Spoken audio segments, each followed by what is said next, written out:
via the most incredibly subtle means. So you see that, you see? And you say, I realize I'm always doing that. Now tell me, how do I not do that? How do I not do that? I say, why do you want to know? Well, I'd be better that way. Yeah, but why do you want to be better?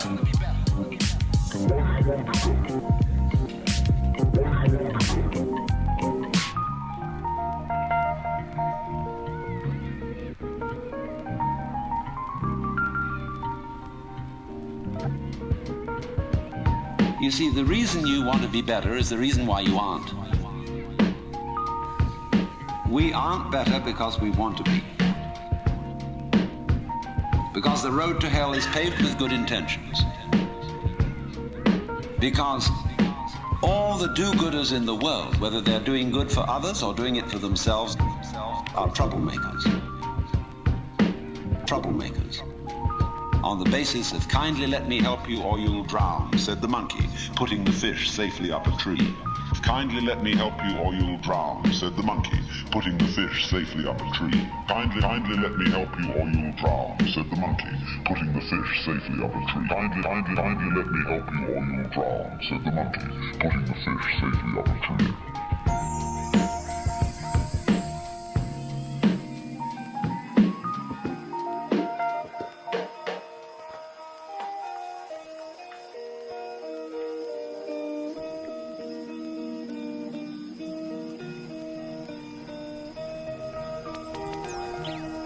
We white Anglo-Saxon Protestants, British, German, American, have been on a rampage for the past 100 or more years to improve the world.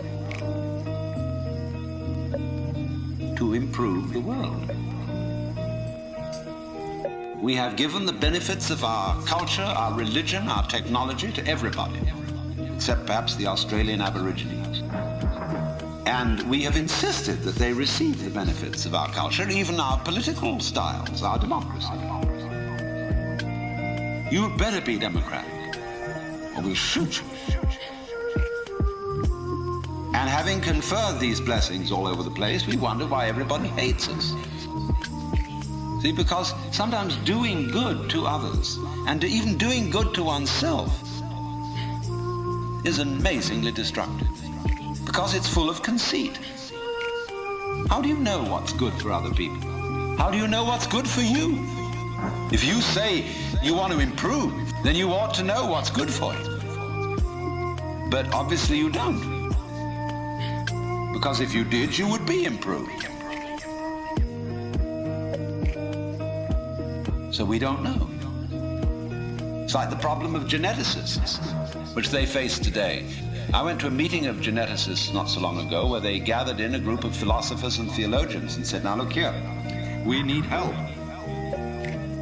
We now are on the verge of figuring out how to breed any kind of human character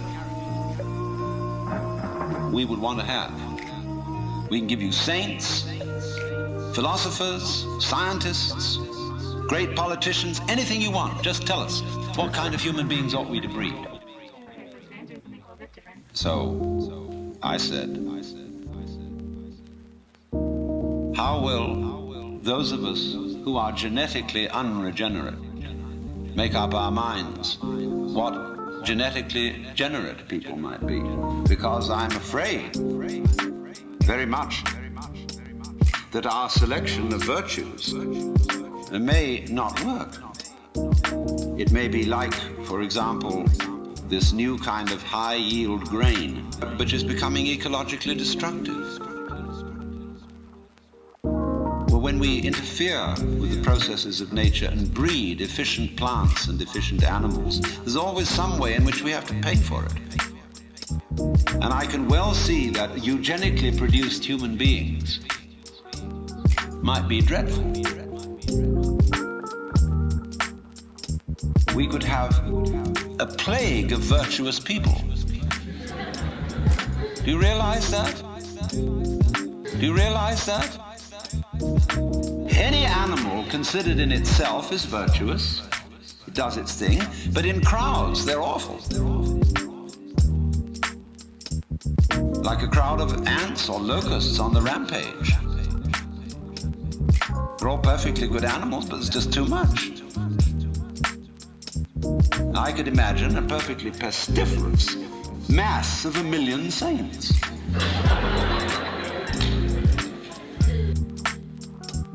So I said to these people, look, there's the only thing you can do. Just be sure that a vast variety of human beings is maintained. Don't please breed us down to a few excellent types. Excellent for what? Excellent for what? We never know how circumstances are going to change, and how our need for different kinds of people changes. At one time, we may need very individualistic and aggressive people. At another time, we may need very cooperative, team-working people. At another time, we may need people who are full of interest in dexterous manipulation of the external world. At another time, we may need people who explore into their own psychology and are introspective. There is no knowing. But the more varieties and the more skills we have, obviously, the better. So you see, here again, the problem comes out in genetics. We do not really know how to interfere with the way the world is.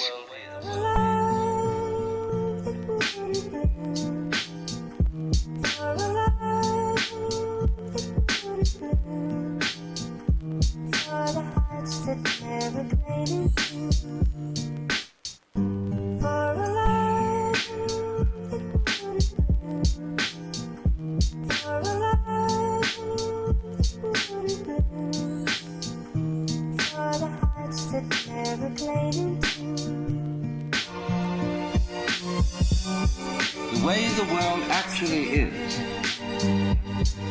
is an enormously complex, interrelated organism.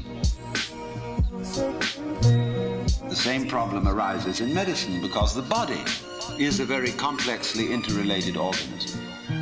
And if you look at the body in a superficial way, you may see there's something wrong with it. Here's chickenpox. And there's spots that itch that come out all over the place. Well, you might say, well, the spots are there, cut them off. So you kill the bug. Well, then you find you've got real problems. Because you have to introduce some bugs to kill the bug. It's like bringing rabbits into Australia.